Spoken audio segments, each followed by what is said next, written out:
brief check at the matchups. Our starting five for both teams.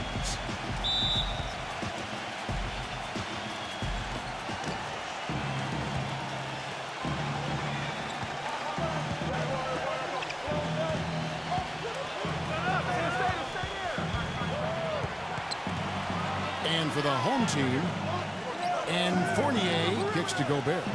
Pass to Fournier, and the three ball is good. Fournier's got himself on the board with 3 there. And that kind of defense is just not going to cut it, guys. I mean, they have to get a hand in his face.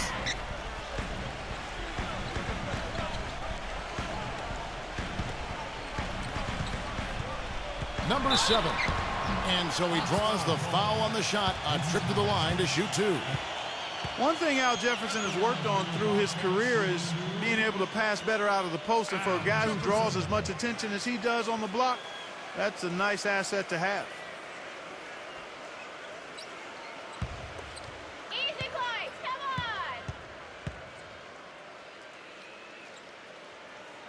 on! First one falls for him. And Clark, you mentioned where Al Jefferson has improved. You know, borderline all-stars. You wonder if you know, Stevie is going to get to the next level. Well, I think the big thing is he's got to improve defensively because his offense is really played at an all-star level. He's really tough to guard down there, but defensively he's a little slow guarding pick and roll. But if he continues to work at it and maybe improve a little bit, I think he could get into that all-star game. Here's Fournier.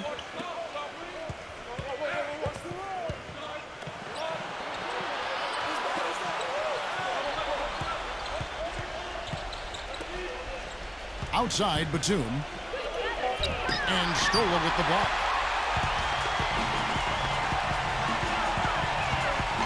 1:57 left in the first quarter of the game.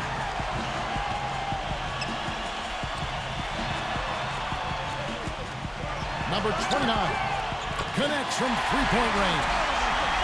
D there, guys, was pretty much non-existent. I mean, you can't leave a good shooter like that open.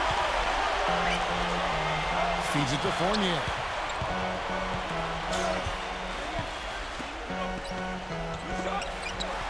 Outside, Batum. 6 on the shot clock. There's the triple. Stola with the rebound. And I think Doris Burke has something for us right now. Doris? Hey, Kevin, I had a chance to catch up with the visiting team's head coach. I asked him what their focal point would be defensively, and he said that Al Jefferson is at the top of their scouting report. With his smooth, low-post repertoire and mid-range shooting touch, he can put up points in a hurry. He said they'll try to steer him to his left hand as much as possible and just hope for the best. Kevin, we'll see if they can force him into a tough night. Thanks a lot, Doris. Here's Fournier. There's 47 seconds left in the first. To halt the run, and that comes off the assist by Jared Bayless. Fournier's got 6. Oh, the rapid-fire threes coming from everywhere. I thought it might be a little imprudent to try to get those points right back, but it worked. Now here's Stola. Sinks that one from the post. He got a little room at the rim and laid it in. Great play. Gone 2 for 4 from the field so far today. There's a good screen. Kicks to Fournier. On the wing, Batum. 5 on the clock. Shoots. No good from Fournier. What was the defense doing there? I mean, he was not the guy to give an open look to, and yet they got away with it. And that does it for the first quarter.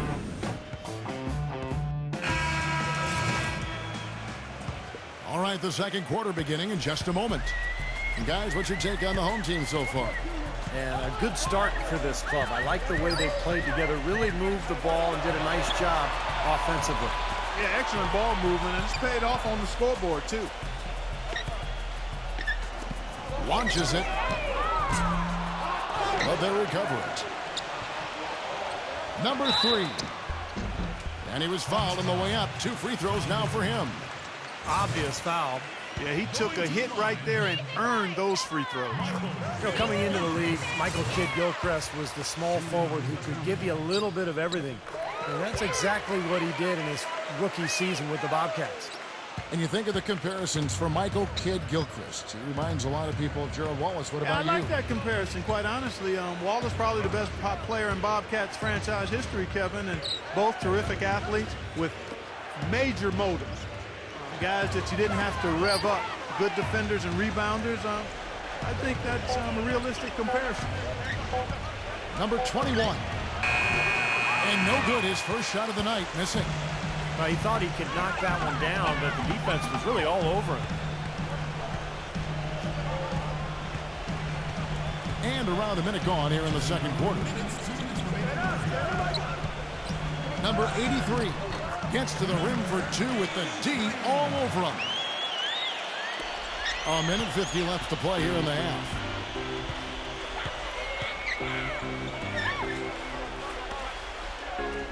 Number 33 gets a very good look and converts.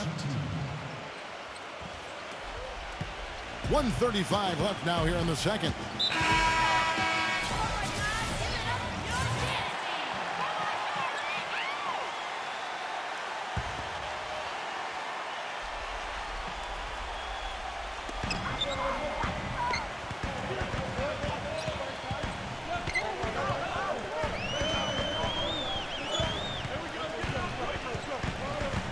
.21 left here in the second. Shot clock at 6. Number 10. And it's off from three-point range. And keeping us updated from the sideline, let's swing it over to Doris Burke for an update. Hi, Doris. Gentlemen, thank you. This summer, the Charlotte Bobcats signed former four-time All-Star Mark Price as an assistant coach with a focus on improving the team's shooting. Michael Kidd-Gilchrist had actually made the suggestion for the team to hire a shooting coach. Guys, when they drafted MKG, they talked about a building block, someone who helped create a culture of work. A great example there. He's focused on his weakness and being proactive to address it. You said it, Doris. Thanks.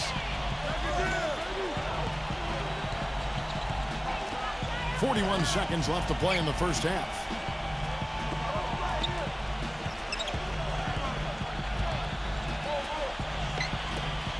Trying his luck deep. It's rebounded by DeCola. Gone 1 of 3 to start out the second quarter.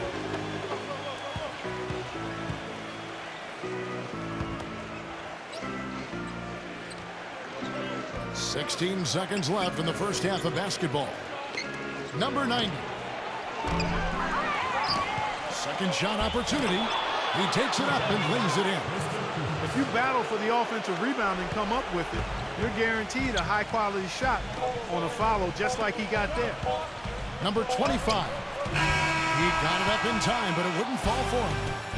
And we're through 2. And now, brought to you by Sprint. Great to have The Sprint Halftime Report, presented by Sprint. And now the start of the second half. Neither side jumping out ahead through the first 2 quarters. You have to like what we've been seeing from Fournier. I think this is the kind of quality performance we expect to see from him. He's always setting the bar high for himself, and sometimes I think we just kind of get numb to how good he really is. You know, Steve, I think it's doubly difficult to keep up the level of play he does when you know you're the focal point of the other team's defense. And to be able to play like he has when you have a reputation of being the guy, that's impressive. It's stolen by Gobert. Passes it to Fournier. Number 2, guarded by Scola. The feed to Fournier. They set the pick. Pass to Gobert. Down to 5 on the shot clock. Number 2 gets it to go from beyond the arc. I'm not necessarily a big fan of him shooting that shot, but they did give him the space. And with a little over a minute gone, the second half is underway. Number 8, defended by Fournier. Scola backing down. The 17-footer. There's the bucket. Good.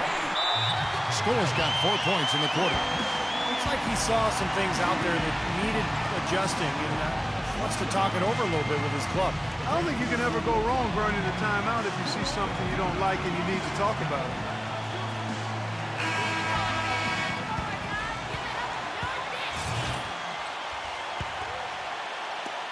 There's 1:40 left to play in the third. Now the pass to Fournier.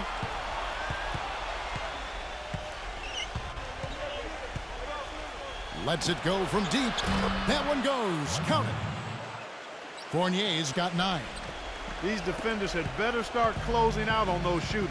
Yeah, that's twice in a row now where they've done exactly the opposite and backed off.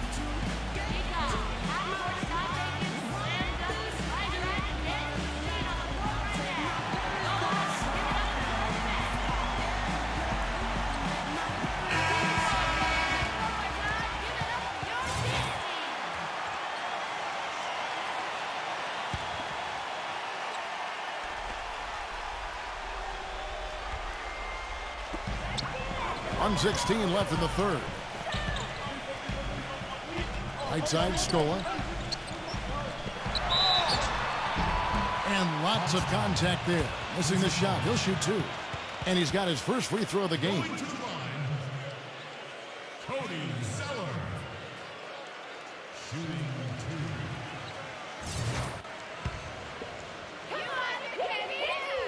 And the first one at the line is good.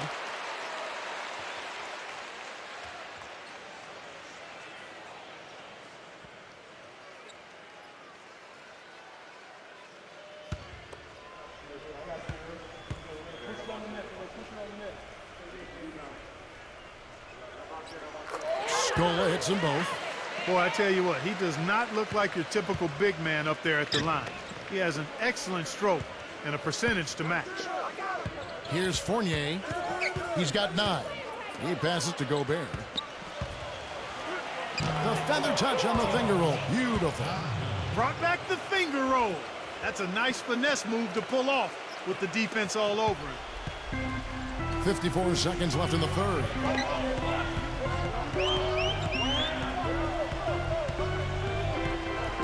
He dishes it to Scola. Screen by Scola.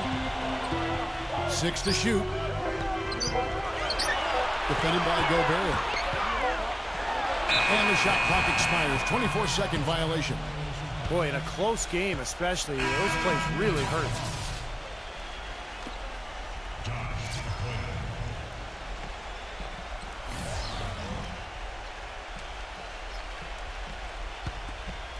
Gone 2 of 2 from long range in the third quarter so far.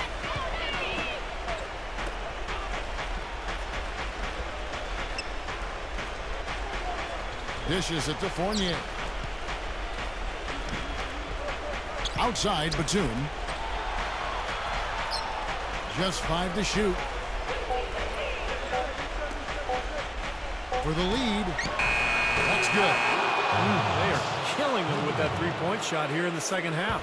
Well, the defense fully stretched out trying to stop that shot and still not able to get it done. Gets it to go. You know, size-wise, this is not a great one-on-one matchup for him, but he got that shot to go. But you wouldn't know it by how he finished. That's a nice hoop.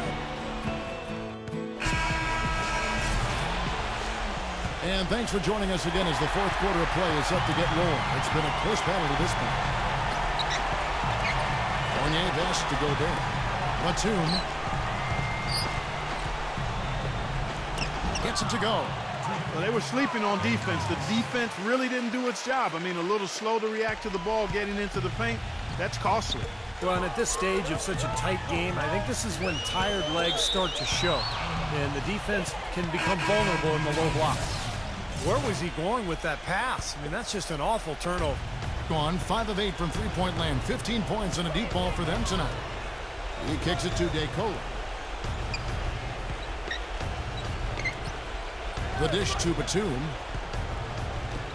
Number 1. And good. He nails it.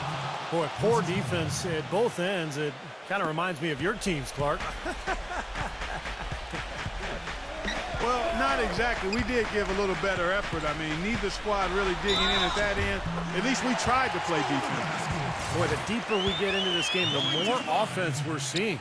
And that goes for both teams, Steve. Everybody firing on all cylinders right now. And here we go with Tony Roten. Number 2, guarded by Scola. There's 1:54 left in the fourth quarter. Scola and wrestling for it there, but no one has possession. He'll have a jump ball.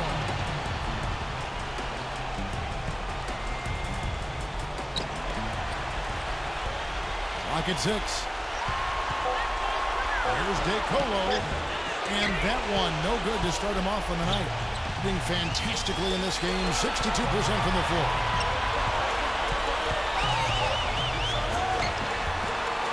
I like the work there, contesting that shot. It looked like it was going to be easy, but they forced the miss. You know what? He got it in close, but couldn't finish in traffic.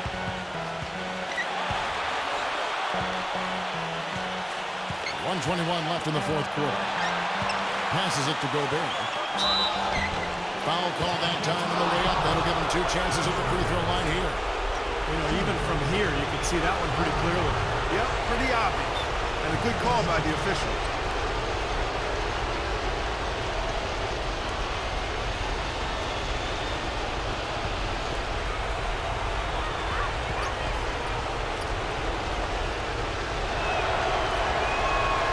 He doesn't hit the first, and that was the one they really wanted. He's got one more, though. And can't make the second free throw either. Missing both.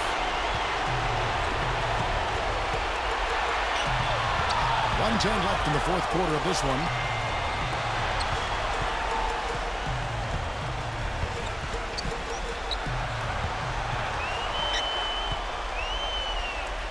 Number 8. Count it!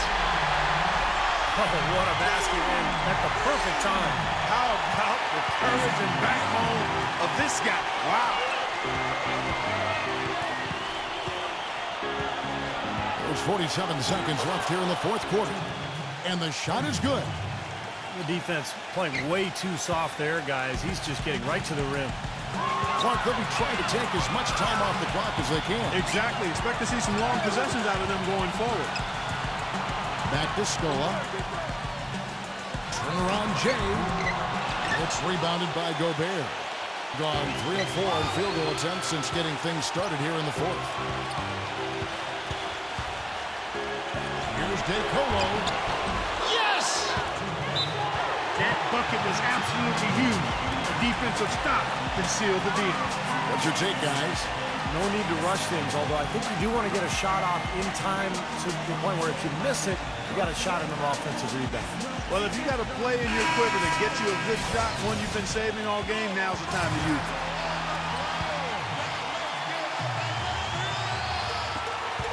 There's 18 seconds left to play here in the fourth.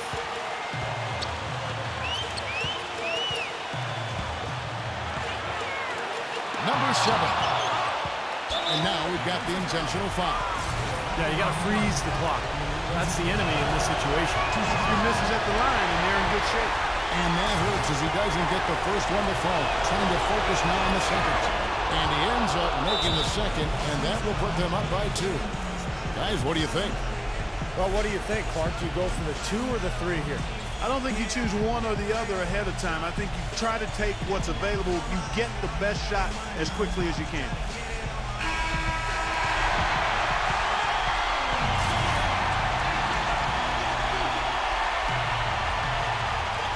And just about 3 minutes through the fourth quarter here.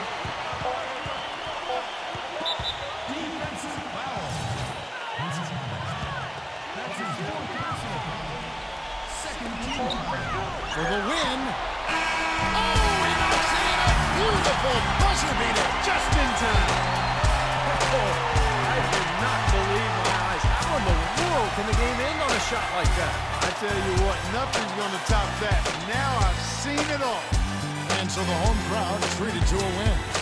It was tight, but they managed to come up with the win. You know, nobody wants to lose a close game, Kevin. It's much better to win those tight ones.